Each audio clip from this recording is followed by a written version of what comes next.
Hi everyone, welcome to today's webinar where we're going to be exploring Agentic AI and diving into the solution that our team presented at the Prove It conference. My name is Ellie Allen Bathe and I'm a content marketing manager here at Flexware. Before we get started today, just a couple quick housekeeping notes.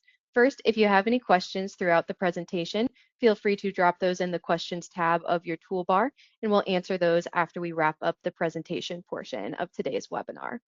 Also, today's session is being recorded, and we'll make that recording available to you shortly after we wrap up today. Now that that's out of the way, I'd like to introduce today's speakers. I'm joined today by Nader Koha and Jacob Clodfelter. Nader is a solutions consultant here at Flexware. He has deep expertise in smart manufacturing and a strong track record of delivering transformative technology solutions that drive operational efficiency and innovation. And Jacob is a solutions architect. He is passionate about helping manufacturers embrace industrial technologies and adopt modern data-driven practices. Jacob and Nader, go ahead and take it away. Thank you, Ellie. Thank you so much for the humble introduction. So welcome, everybody. This is the sixth or the eighth time we're going through the cycle of giving our attempt on how agentic AI is going to change everybody's life in manufacturing, and hoping you guys enjoy our demo. And please, feel free to ask any questions you have, like Ellie said in the chat. We'll try to get to them. If not, we have a QA session at the end. So if you guys can see my screen, I'd like to start by setting the stage in terms of what was our thought process, what was our discussions, how did we come to what we wanted to showcase, and what ended up happening. So as you can see, I'm sharing like the first initial idea when the Prove It conference was coming along. We started discussing how do we understand that agentic AI, not just AI, just agentic AI and LLMs could help us and change our SI lives. So we thought about that. Okay, first of all, manufacturers spend a lot of time detecting new assets, grabbing those assets, information, importing into a middleware. From the middleware, you go to your, applications. Could be SCADA, could be MES, could be whatever application you have. We wanted to understand that how does agentic AI get us faster in doing those tasks?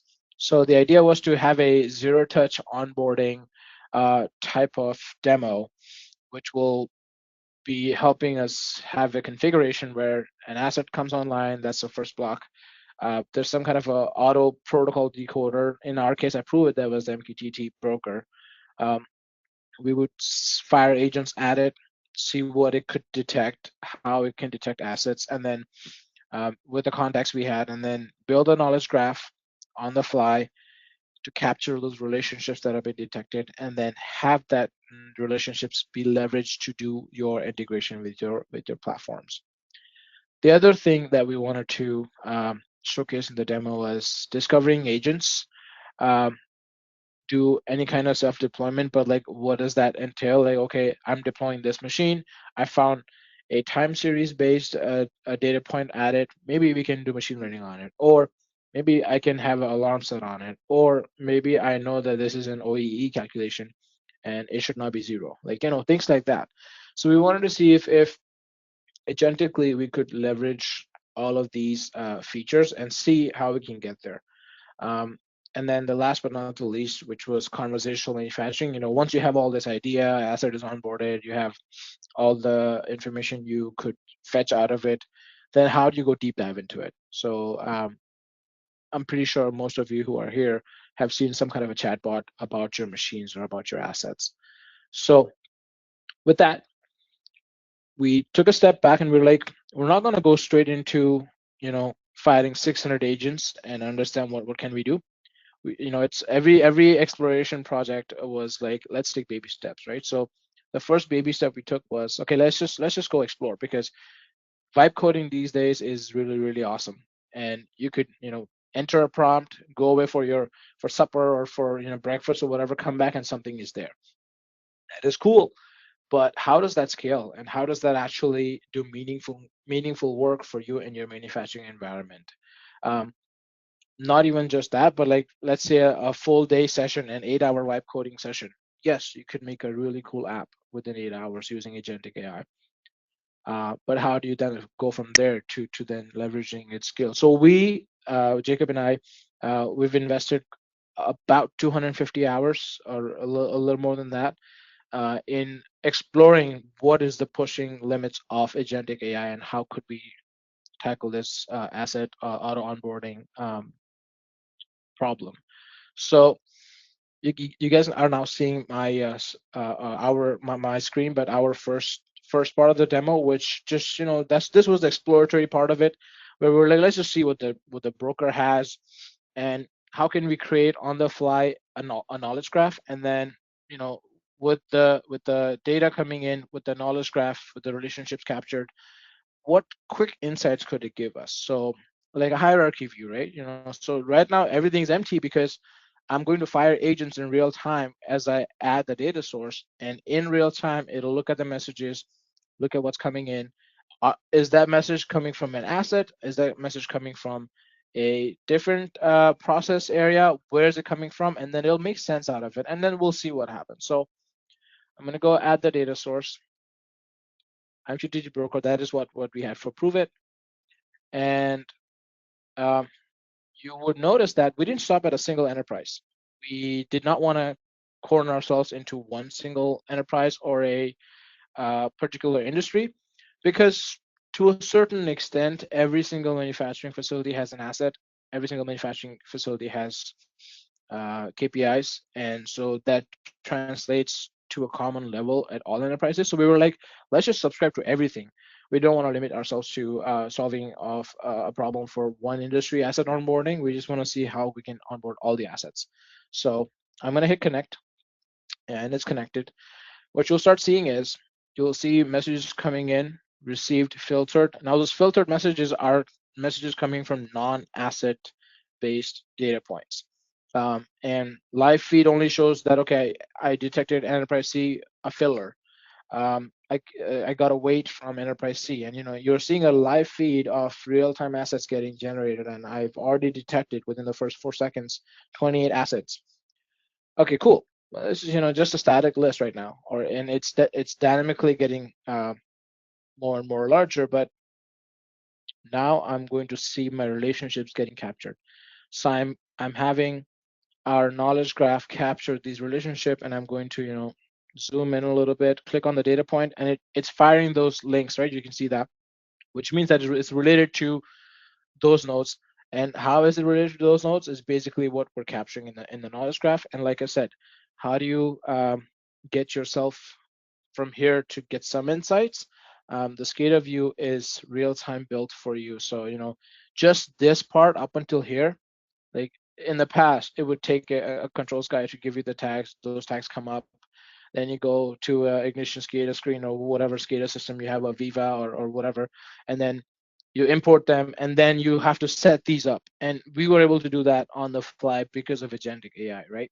Um, so if you knew what the Prove It broker was providing, there was documentation about it. But there's 3 sites for Enterprise B, as you can see. Um, there's a single site for Enterprise C, but I'm going to go extend Enterprise B, and there's 3 sites. I'll go site 3. It has these many areas: packaging, um, labeler line 4, labeler, equipment. Oh, look, availability is red flag. Now, I'm not saying this is very true information. The whole idea of this agentic AI exercise was not to prove that look how accurate it is. The idea was to prove that we could get something done faster so that you don't waste time um, doing things that could be automatically lifted by agentic AI. Um, the whole idea was that, okay, why is this an anomaly? And now this is something that the feature showed up with and that amazed us because we didn't ask it to show anomalies. But agents being agents, sometimes they get more context, sometimes they hallucinate in the good part, sometimes they hallucinate on the bad part. So In this case, it tried to add more insights and said, okay, I think unplanned downtime should not be that big. It's just flagging it. I mean, I'm not saying this is right, this is wrong, but just by adding a data source, now I've already detected 452 assets. The knowledge graph will keep getting bigger, and the SCADA view will keep ingesting more and more assets. So drilling down to a single assets and just to see this page, it took us what? I've been talking for 10 minutes now, and I started the data source about 2 minutes ago, and we've already started to see insights, right? So this was cool. We were like, okay, we can see how we could leverage this, but now I'll switch it over to Jacob. You will see that how far we were able to push it, and how did we push it. So thank you for listening patiently, and I'll switch it over to Jacob. Sure. Yeah, first off, thank you guys so much for being here and exploring agentic AI with us. Um, of course, the world is changing as it always has, I suppose, but we're in this new time of change and excitement, and um, our goal is going to be to walk that journey with you. So, so yeah, let me take you through the demo.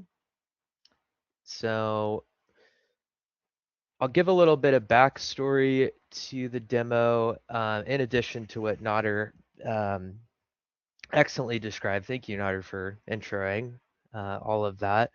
So at the Prove It conference, we were given a broker. We were given a modeled broker, and we were given all kind of messages. And my first thought when I started looking at the Prove It conference and this broker was, well, we didn't really do the work of creating that. We didn't do the work of onboarding these assets, and we inherited this really mature broker.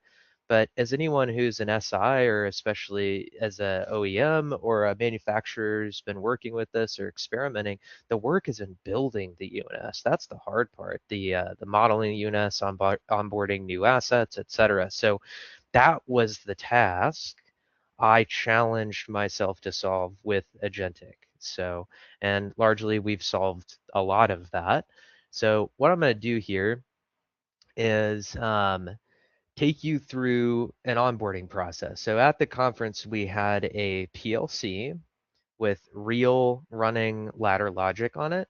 And from a single event, being a connection of that PLC to network, I was able to do everything that you're about to see agentically and autonomously just from a network connection event. And so we'll take you through that. So let's say, let's call this webinar, but you know, at the conference, I would have used whoever was at the booth or their name as if they were onboarding a new asset. But so what I'm going to do here is I'm going to go into the connect machine flow, and I'm going to connect a machine. So right now, it is polling for a PLC connection. And just a moment, it's going to find that connection. So it did find that connection, and keep in mind that this is a real PLC running real ladder logic as well. Some of these steps are going to take a bit of time, so I'll also comment on that about scaling later on, about the compute demand. So this is running on 16 cores on a Kubernetes cluster on pods. It's also got 64 GB RAM. It still requires an enormous amount of compute power to do a lot of what you'll see here. So this is all autonomous. Every step you're seeing here is no hands on keyboard, all from that single connection event. So what has happened is that an MCP server running on the PLC has allowed an agent to explore that PLC and determine what kind of machine is being onboarded. In this case, it's an industrial gas analyzer. with the following tags, and it's actually explored these tags via MCP autonomously. So it's gone rung by rung, tag by tag, comment by comment, metafield by metafield, and it's actually investigating these. So things are kind of move a little fast here. It's using an MCP on the broker, the real prover broker data. It's finding comparable assets and topics, maybe siblings. You can see tank storage. So a tank storing gas might presumably have an analyzer attached to that. So the agent is intuiting that this new asset, being a gas analyzer, might be associated with this tank process or this tank line or a sibling asset. And that's also being done autonomously with an agent in MCP. Um, what this is doing is a process called context enrichment.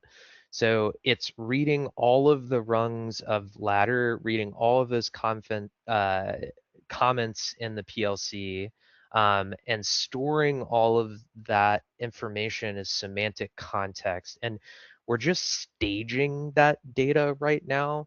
So I'm creating a model that actually is going to autonomously also start publishing to the broker. At the conference, we were publishing this onboard as asset to the MQTT broker at the conference. Um, this step takes a bit of time as well. So the heaviest weight thing that we're doing on the server is something called a vector embedding. And it's a piece of how you enable RAG, or retrieval augmented generation. And that particular process is very computationally demanding, i.e. why they're building data centers everywhere. This is exactly why they're doing that, because the compute demand is staggering. And that's a component of scaling these types of AI architectures. So this next one is really cool.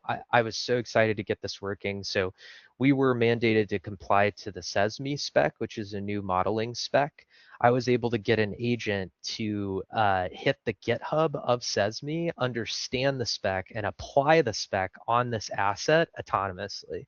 So we kind of understand now that various standard protocol specs can be applied via agents relatively simply.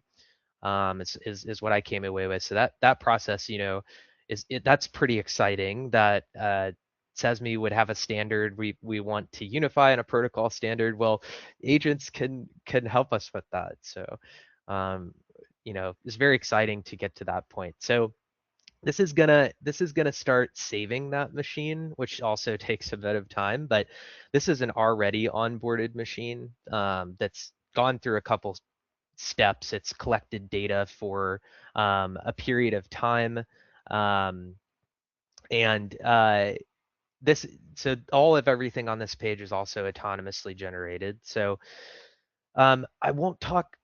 Well, I guess I do have a little bit of time to talk. I'm looking at my time, so I can talk more in depth. I think about some of these things, which is nice. So um, all of the context enrichment of that prior stage process that I was doing has landed in this thing called a knowledge graph. So you've probably been hearing about knowledge graphs. Some of you may have been hearing about knowledge graphs. We are using a knowledge graph, and the question may be, what's the value there? It is special. There's something special about knowledge graphs. We are using one, and all of our history, all of our semantics coming from the PLC, semantics coming from intuition to what the machine is, the topics, all the models of the proof of broker are being stored in this knowledge graph. So when I look at this graph here, all of these various nodes in that graph represent the semantic meaning, semantic objects. And I can explain any of this. I should mention, this is really important. We open source the entirety of this. It's MIT license. It's on GitHub. We're not trying to hide anything. We have the luxury of doing that because we're an SI, not a product OEM, but which is a luxury. But we want to walk this journey with you. It's not. building these systems and scaling these systems is always is a long process. The engineering work is still there. People say AI are gonna take our jobs. They aren't. The engineer, it took me 4 months, 10 hours a day to get here. It was brutal to produce this, and it won't work for all customers. So you still have to walk that journey. But regardless, it's all open source. So we just want people, we want to follow along with people in their education journey and experiment together and level up together such that everyone can win, manufacturers win, we all win. That's what we want to do. So yeah, every single one of these nodes in here is a semantic object. So right now there's about 13 million different semantic objects. The lines here are retrieved information via RAG. So it's totally fine if you're not familiar with RAG. I'm sure some of you are familiar with RAG. Some of you are probably very familiar with RAG. But long story short, I think the easiest way, a lot of people are familiar with like document retrieval. So I ask an agent to retrieve information from a document that I have in my enterprise, and RAG is able to fetch that document. I'm doing the exact same thing, except my RAG source is the broker instead of a document store. It's a store of all the different topics and payloads. So you can turn anything into a RAG source. In this case, I turned the broker itself into a RAG source. So a lot of what I'm doing with the agents depend on that, the knowledge graph being the RAG source, which is called graph RAG, being that the RAG source is a database of some sort. In this case, it's a graph database. So, and if anyone has questions, I'll be in this industry for the rest of my life. I love this industry. At Flexware, we're committed to answering questions. We're thinking about turning this into a weekly or biweekly series. So I would love to answer questions. It'll just be me monologuing for another 15 minutes or 20 minutes, but I really want to engage with the community. So keep while I'm explaining all this, start having questions, start considering questions to ask, because at the end we are going to answer questions. So one thing you can do, which is super cool, you can invoke statistical machine learning models ad hoc with an agent. So this is all also autonomously generated, hands-off keyboard, single connection event. I haven't haven't done anything else. Um, you can run, time series prediction models. You can run multilinear regression models, random forest models, classification models. You name it. Any of your traditional machine learning models you can run with an agent. So I've simply just asked the agent to invoke a time series model on the data, and this is the result. So um, this is the autonomously conform generated SESMI model, which is awesome. We can just, I think we're in this age where if I say, hey, make this Sparkplug B, the agent is just like, sure, which is awesome. The days of protocol wars are hopefully behind us in the future. I'm pretty optimistic about that. These are the RAG retrieval. This is an aspect of scaling, certainly, which is just so not talked about. Um, Machine learning or LLMs are a probability model. So they're not deterministic, meaning that there's always some kind of confidence. That's where hallucination comes from. So hallucination is the edges of probability. So in this case, I look at, I get confidence intervals on RAG retrieval. It's 60%. That's pretty low. So one of the things when you're scaling these, and I do have that, it would just take too long, is a HITL process. So while it's building all this context or it's making decisions, there is human in the loop. That because humans need to interpret around the edges of confidence. That's part of how you handle hallucination. There are other methods of handling hallucination as well. But observability into the confidence, having scaled human in the loop, which is HITL, you'll likely see more of that, or already seeing that. Some of you may. Stands for human in the loop. this is how you scale these systems. So you cannot treat them deterministically. A lot of people do assume AI, most people I would say assume AI is deterministic. When I'm like in a chat and we get an answer back and we're like, oh yeah, we just take it for granted that all of it is accurate. Well, it's not. Any of it could be inaccurate at any time. So which is an engineering challenge, and we build around that. But yeah, it's an aspect of scaling these solutions is treating them as they are as a probability model, and then building around that. So that's this page. Um, this was pretty this was pretty incredible. I was super excited about this. It's kind of like a side effect of some other things I was doing, but I started my career as a controls engineer, did ladder for years, created some ladder projects. So I've got I love PLC ladder. And one of the things I thought was, well, I've always been thinking this is since agents is like, well, can I write ladder with agents? And that's exactly what I'm doing. So every single rung in this is real running ladder on this machine. Every single rung was generated by an agent. So in the same way that I'm like prompting for Python, or that's the thing. Anyone using Cloud Code is like, oh yeah, like we can just do Python. But then I think there's this assumption that we can't do ladder logic, or maybe we could only do structured text. That's not true. You can prompt structured text, and you can prompt ladder as well. So there are some workarounds, and the industry I think is solving that, because this is a open PLC library that has an open specification on the ladder, which allowed me to send that to agents to compose. I tried to do this with L5X for Alan Bradley to like differing results, like not the type of quality that I really wanted, but at the conference you look like Phoenix Contact, Opto, Rockwell's not there, but I know that they're writing drivers for this, by the way. There was like at least 6 people all building towards composability in their OEM PLC platform.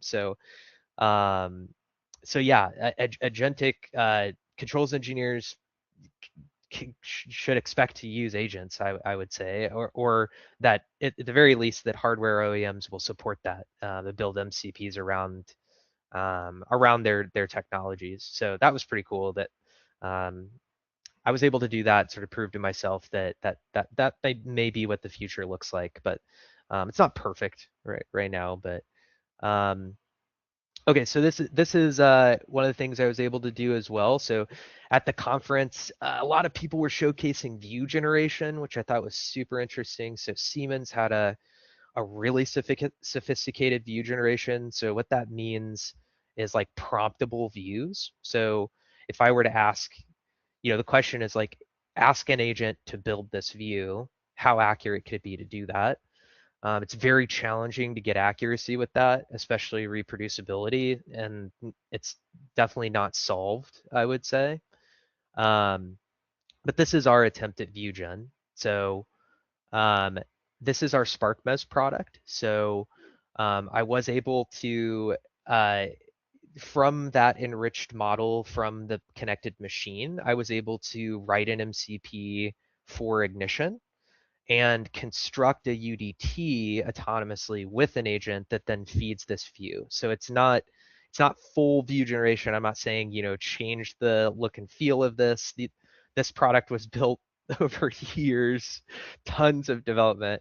But the really cool thing is I can pass a UDT to this view that is built by an agent. So that original PLC I connected, that model was built by an agent, and that model is being constructed in Ignition autonomously by an agent as well with an MCP, and then we get this view.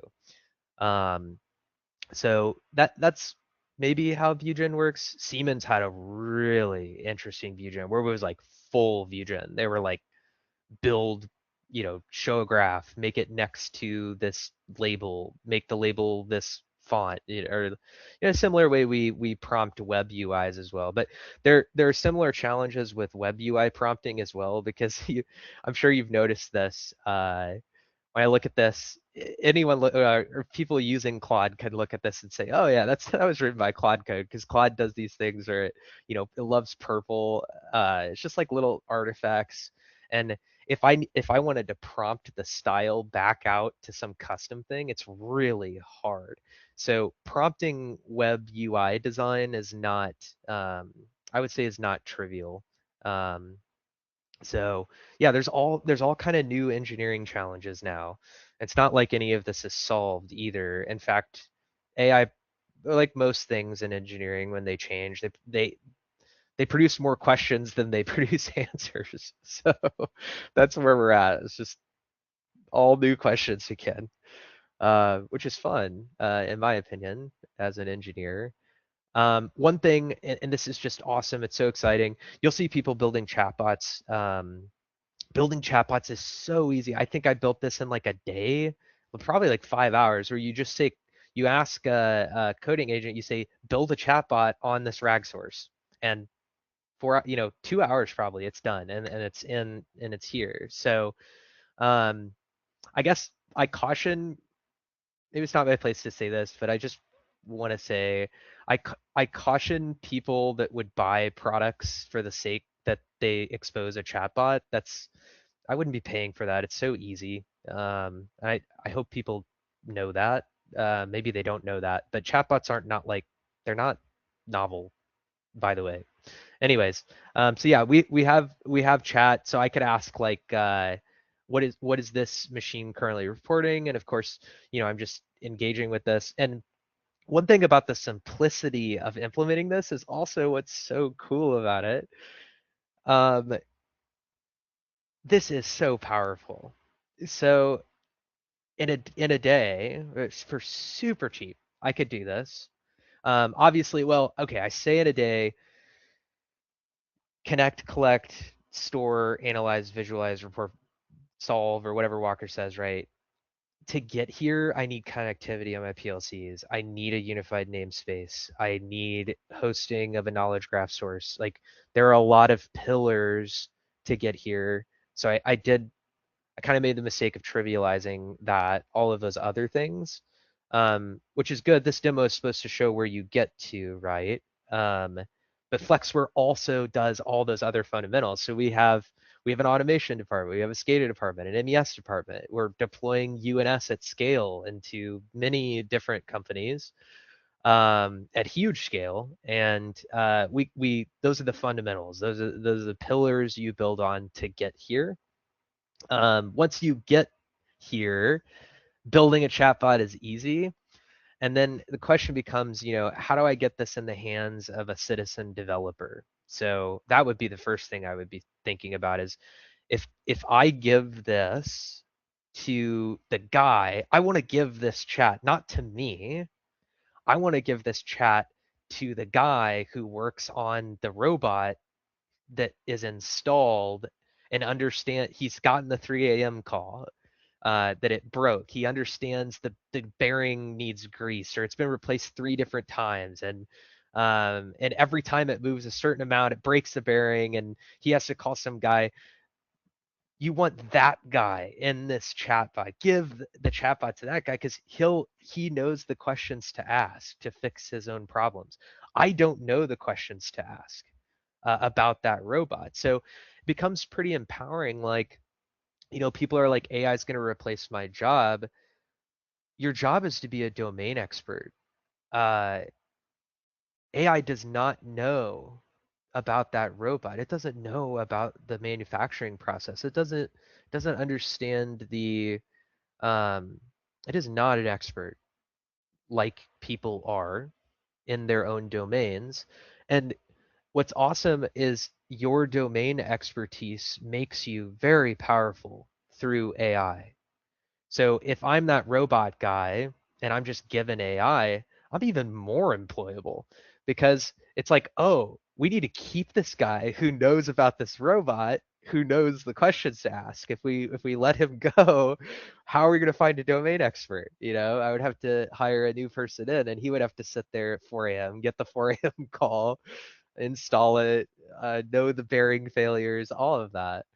Um, so yeah, it's a different philosophy, surely, and things are changing fast, but it's, a lot of, creativity and promise.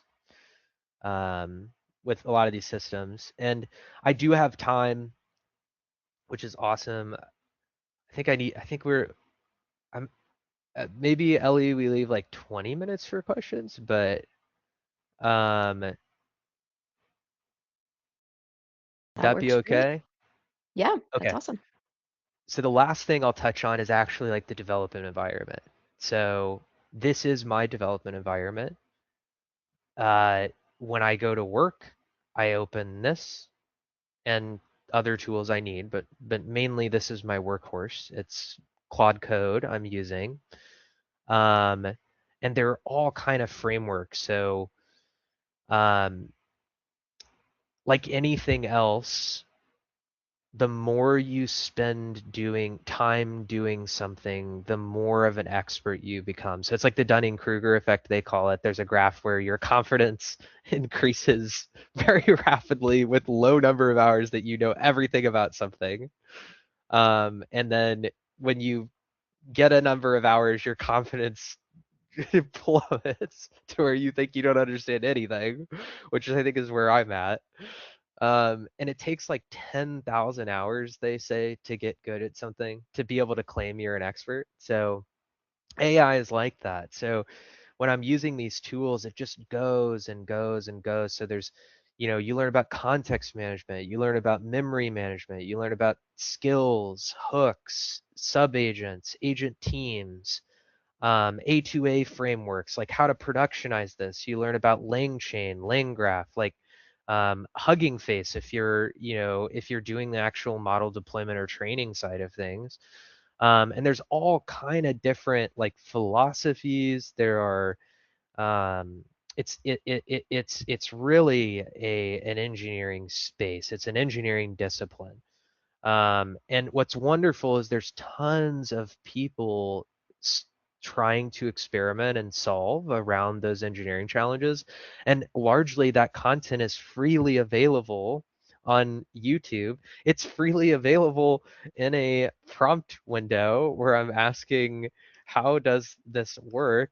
You can see what I'm doing here. So just asking, certain questions is I didn't like the way VS Code was laying this out. So I asked Claude, I was like, I want to know how to flip the orientation of this and make this environment better. And it coached me through doing that, but it didn't do it for me. And now I know how to do that. I know how it works. I know why it's like this, which is super cool. Like you get to learn with AI as well. It's a great teacher. So um, there are all these strategies to get free information. It's like information is free as it's ever been. I think there's like this open source renaissance. I mean, if you're if you're trying to protect your intellectual data, that may well, I guess I'll say for better or for worse, and I don't know, but OpenAI has been able to get away with intellectual copyright on mass scale. And they're not going to the courts and the cat's out of the bag. So if you consider that, then you must assume then that all information becomes free. And it becomes very hard to protect that information. So if you're building a platform on holding information to your chest as a competitive advantage, I don't know if that works anymore, which is awesome. Like at Prove It, it's about agnosticism. It's about walking across the line, shaking hands, being open, trying to solve problems, not creating arbitrary boundaries and as a way to maintain a moat or something, right? So I think all these things personally, I'm just very excited about them. I think there's like democratization of information. Education is becoming largely free, which is just wonderful for people.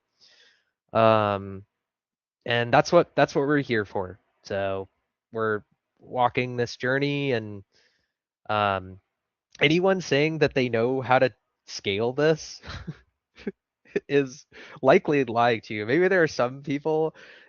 6 months ago, I couldn't have done any of this. So how could I sit here and claim that I could scale this? Um, I have ideas about how to scale this, and I think of what I think about. I think I know some of the challenges to solve at scale. That's all I could claim. Um, so we're all experimenting together. This is so new. I love exchanging ideas. We all get better at this together. I welcome anyone to have a conversation about how any of this works. And once again, before we get to questions, this is all open source.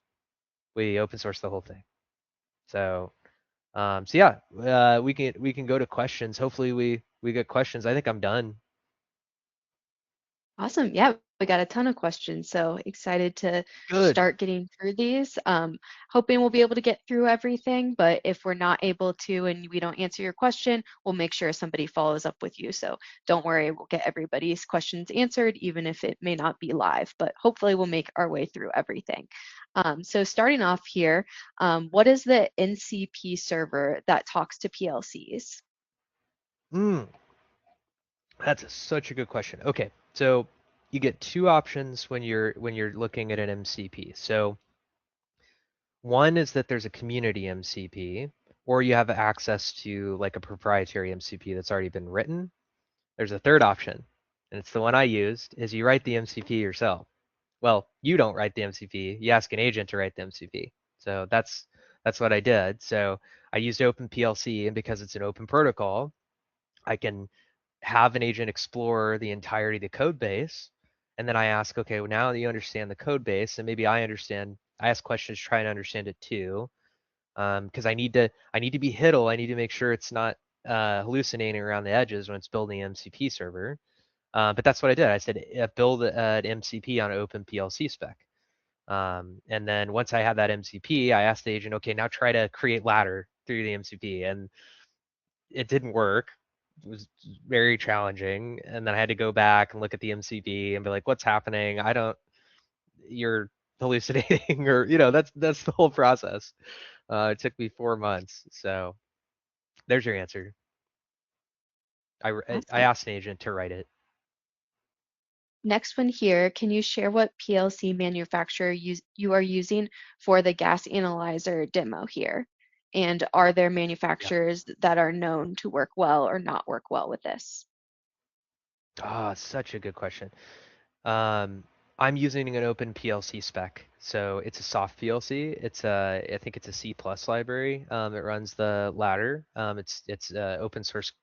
Everything that I use is open source. Um, uh, so you can't. I do not agree with running an enterprise at scale on open source stack. So your question is amazing. Is who are the OEM vendors, the trusted OEM vendors at scale that we have? Rockwell, Siemens, Opto, Omron, Phoenix Contact, Bosch, um, Mitsubishi. Who's closest to composability? I'd probably say Opto. I think the Groove Epic is awesome. I had a conversation with them and their team, and I have so much confidence in them. They have such a vision. So they're probably the closest, but I've heard through the grapevine that Rockwell's working on composability. Someone at the conference told me that. So yeah. Great. Next one here, was the graph essentially the vector space of the data where you are showing the result of the query in the dark green? Yes, you nailed it. Yes, I don't want to get like super deep into the vector embedding side, but the graph, I could show.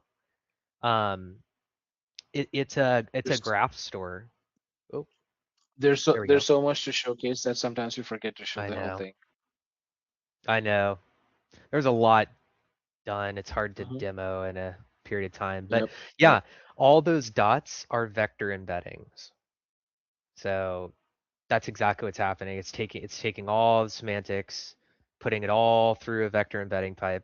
The lightest weight vector embedding that I could run on 16 cores, because I was like running open source mini or something like, and it's still just getting slammed on the cores. But yeah, it's a vector database, which for better or for worse, somebody would say, shouldn't you have used a proper vector database? Yeah, probably. I was strapped for time, Well, so we didn't. we didn't also know that we were going to hit a 15 million or 13 million node because we just let the Yeah. rack grow and grow and grow. And um, That's so true. yeah, something when something crashes, we being engineers, we started deep diving into why did it crash? Why is it not working? And then realizing that okay, Oh my this just God. grew so much, so we had to Yeah. then limit how much data goes into it. Yeah, I was like day one of the conference, I was getting nervous. Me and Nader were talking. It was like I because there's so many brilliant people there. So day one, dude, it was like 6 million messages. People, I mean, somebody was doing like 100,000 per second, which is not unheard of in industry, but at a community conference, that was like one person. So then our Yeah. KV my CPUs just ballooned instantly, and I was like, oh god, our demo's gonna break. We worked through it, so yeah. Awesome. What is the security risk of connecting your systems Mm. to this agent? What information is shared Oh outside of your wow. work site for processing data collection using an agent like this? Oh my gosh. That one's like the heaviest hitter of them all. Just Yeah. posted something in the 4.0 Discord. I'm like, where are the cyber guys at? Where's the Yeah. cyber security presence at Prove It? Only one risk management. I don't know. Like I talked to OT cybersecurity guys are heroes, man. Like especially nowadays. Um, I don't know. The cyber implications of AI are hard to put in perspective. There are a lot of So solutions like to DMZ networking. Yeah, Nader, go ahead. yeah, wanted to touch on the question from a perspective of a business decision making aspect. Like, how does the business Yeah, safely feel secure that I'm not gonna wake up in the middle of the night with a phone call saying our AI agent just released everything to public, right?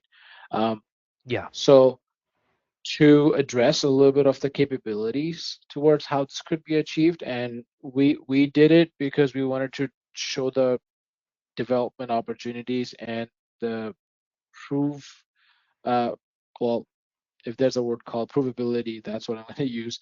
But what we wanted to do was let's not shackle ourselves in restricting into firewalls and how to um, how to like make a model that only runs on our server. It can only talk to the GitHub repos that we tell it to talk to, and like putting guardrails. All of that is possible because whatever Jacob was running and what I showed was running, they're all running within containers.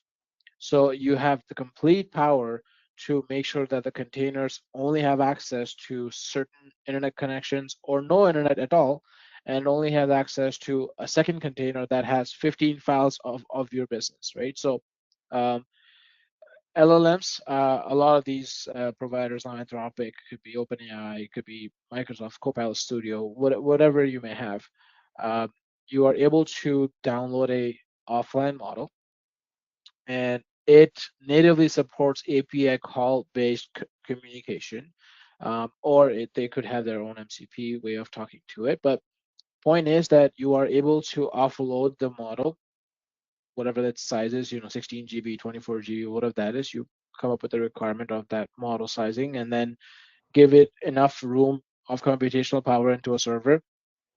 Make sure the server is literally not connected to anything but your required data sources, and you have a contained model for your use case. Now, pros, data will never go anywhere because there's no physical connection to anything.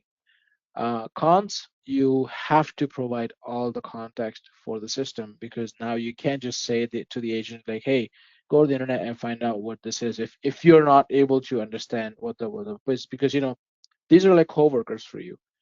You can tell somebody to go, hey, go and research Sesame repo and tell us what you find and what is the specification. You won't be able to do it if it's all confined, but if you provide that dump of that GitHub repo to the agent in your offline version, should be able to do it. So hope that answers that.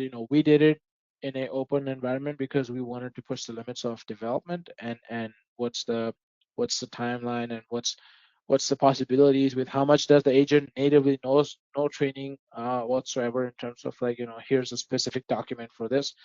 everything was available that was available open source. We use that, but we can certainly have a bigger conversation on how you would want to take it offline. And please feel free to reach out to our emails, or Yeah, we'll be happy to chat and more after that.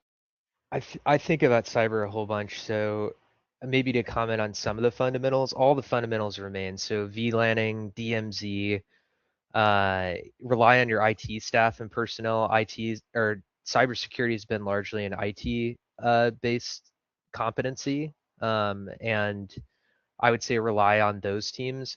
The problem is that these new models have new risks that people are analyzing. So there's like prompt injection, data poisoning. There are all kind of new threat vectors to models, and people are trying to figure out how to mitigate against those threat models. But yeah, it's not usually an OT competency for security and cybersec. So there are a ton of excellent IT cybersecurity people that their job is to secure OT environments, typically with segmentation and DMZ. But like Nader said, we have competency in cybersec, in OT, so and working with IT cybersec to secure OT. So yeah, that would be my answer. But yeah. Awesome. Next question here is what would you say to those who are hesitant to use AI as a coding tool? Hmm. I want to understand the hesitancy. What are you Well, is it hesitant lack of about? trust? I mean, it's not a Yeah. two-way communication, so can't really have that person. Maybe that person types another question in the chat. But if it's hesitancy of not having enough trust, it is something that you would have to get over on your own as a personal choice. But start small. Just take a piece of open source, or not even open source. Just write random any language code in a notepad, and then just copy paste that, and then see what the response is. It's just trial and error and experimenting. Uh, I have I have personally invested so many hours in doing that exact thing, because yes, I can see it has the power to develop, but how do you control it, and how do you make sure that every time you give it a prompt, it is not like just focusing on one part and then leaving that part of the other app on the other side not touched, but it should have talked to it. So it becomes a relationship that you start building with the prompts. And the more you know how the prompts respond to your agent, the better you will get at it. So you just have to, just take get your coffee ready, sit down for a good coding session, and just have at it for a bit. You probably will gain more trust, or you would realize that there is something required to get it going. Yeah, and I have this analogy where uh, let's say we're all lumberjacks, we're using hatchets, now we have the chainsaw. So of course the chainsaw is way more powerful. Chainsaw is also dangerous. People get hurt with the chainsaw. So if the apprehension is that I'll do something that gets me in trouble, or I break something, or something goes off rails and I'm accountable, yeah, all those things can happen. Certainly, it's a very powerful tool. But I try to coach organizations. If you're working for a company that doesn't have an AI game plan or doesn't have spaces where you have access to use AI in safe ways and are also given coaching on how to do so, it can be very frightening. In which case I would say maybe after hours at work, try to, find ways to experiment safely on your own. But the hope is that a company provides you that safe space to learn about AI, to make it so it's not as like a scary proposition, I guess. That's a very good point, Awesome. because we're actually seeing a lot of customers dive into head first, being okay. Let's get a enterprise license, or let's get a trial license to see what could we do, and knowing and understanding that what you could paste in that chatbots, because everything is right now a chatbot interface or a terminal interface, right? You're just importing text and pointing to file directories. So as long as you have the safe space, like Jacob said, given to you by your organization, please, we would encourage, just like everybody else in the community is, just encourage you to try it out, so that you know the limitations, not just the power, like Jacob said. Great. Next question here is where do you see immediate use cases for agentic AI in manufacturing MES environments?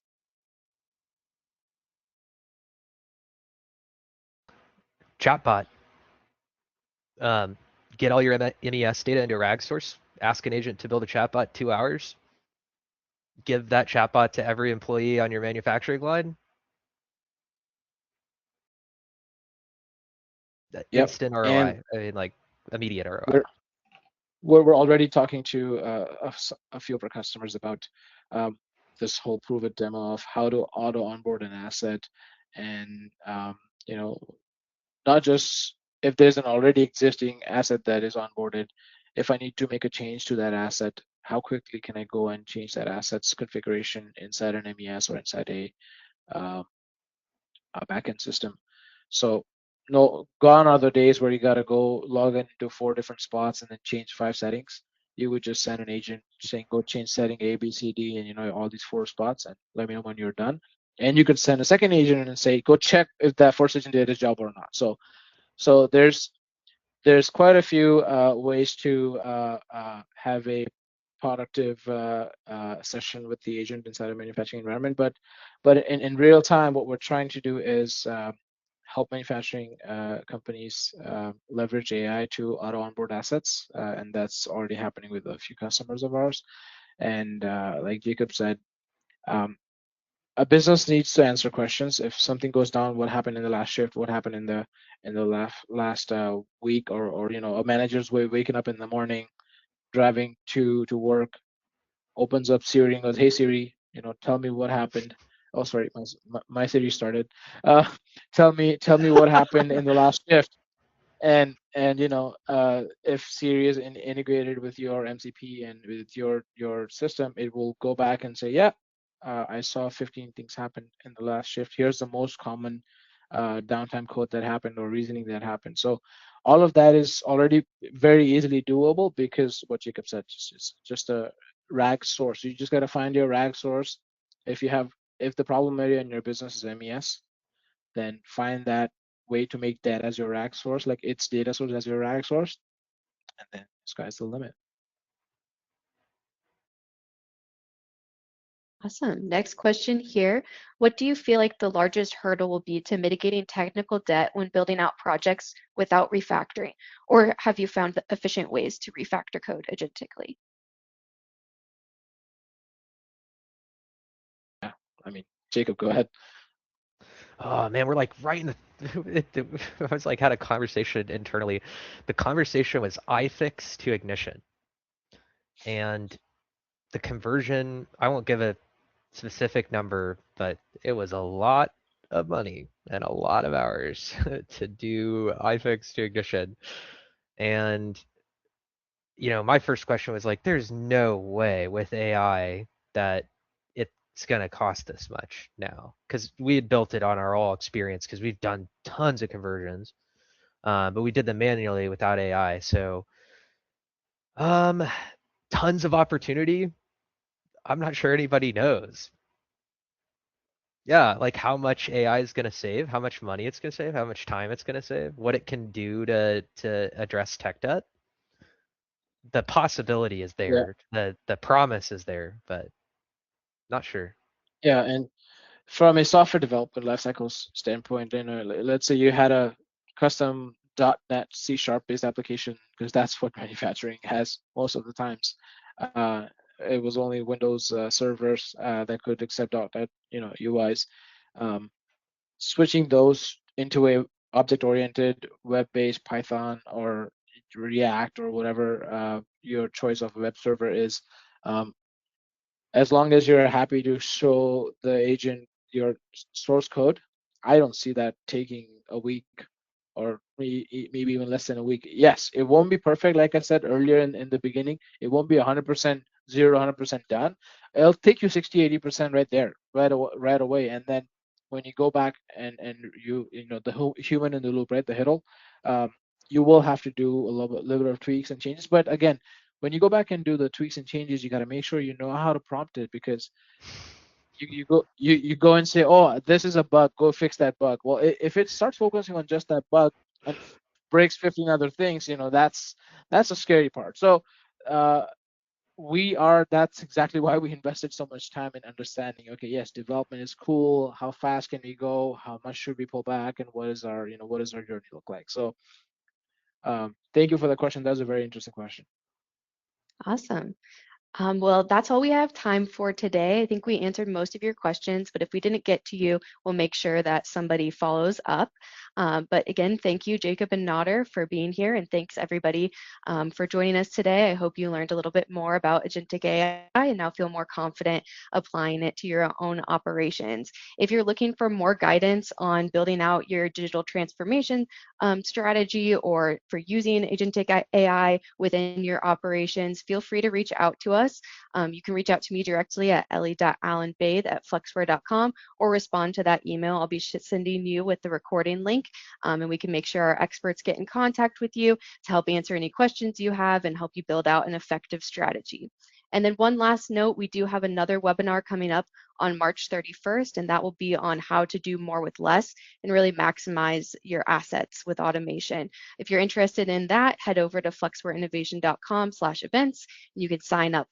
We hope to see you there. But again, thank you and have a great rest of your day. Thank you, guys. Thanks, guys.